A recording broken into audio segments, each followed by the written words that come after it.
لانه انت ابنك هو بندك عيش ما في شيء، اما نحن اولادنا هون.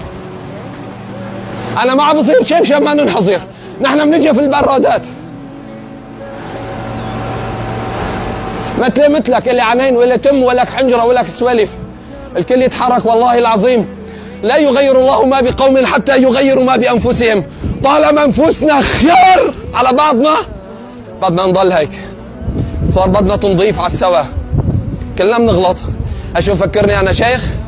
لا ماني شيخ، بطلع وبشوف وبعمل وكل شيء، بس وقت بيجي جد الجد لازم توقف قدام مسؤوليتك هالساعة، ما تاخذ منك شيء.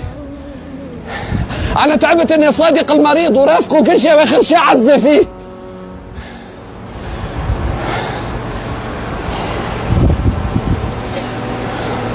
السلام عليكم.